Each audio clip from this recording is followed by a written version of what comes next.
आवळ्याचा मोरावळा तयार करण्यासाठी आवळे घेतलेले आहेत. हे अर्धा किलो आवळे आहेत. आता आपण 2 ते 3 पाण्याने स्वच्छ धुवून चाळणीत काढून घेऊया. एखादा खराब आवळा असेल तर त्याला आपण कट करून काढणार आहोत. स्टीमरमध्ये पाणी गरम करायला ठेवून एक 10 मिनटं आपण हे आवळे वाफवून घेणार आहोत. 10 मिनटानंतर तुम्ही बघू शकता आवळ्यांचा कलर बदललेला आहे, त्याला चीर पडलेली आहे. एक 10 ते 15 मिनटं आपण हे आवळे थंड करून घेऊ. त्यानंतर आवळ्यातल्या बिया आणि आवळ्याच्या पाकळ्या वेगवेगळ्या करून घेणार आहोत आणि आता आपण वाटीने मोजून घेऊया.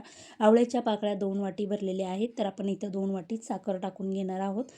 फ्लेवरसाठी मी इथं हिरवी विलायची ठेचून घेतलेली आहे आणि 3 लवंग घेऊन सर्व आपण गॅसवर ठेवून एकजीव करून घेणार आहोत आणि एक 10 मिनिटासाठी झाकण ठेवून वाफ देणार आहोत. 10 मिनिटानंतर आपली साखर मेल्ट झालेली आहे. आता साखरेच्या पाण्यामध्ये आपण एक 15 ते 20 मिनटं हे आवळे शिजवून घेणार आहोत. 15 ते 20 मिनिटानंतर आवळ्यांचा कलर बदलेल. आपला आवळ्याचा मुरंबा तयार झालेला आहे किंवा मोरावळा तयार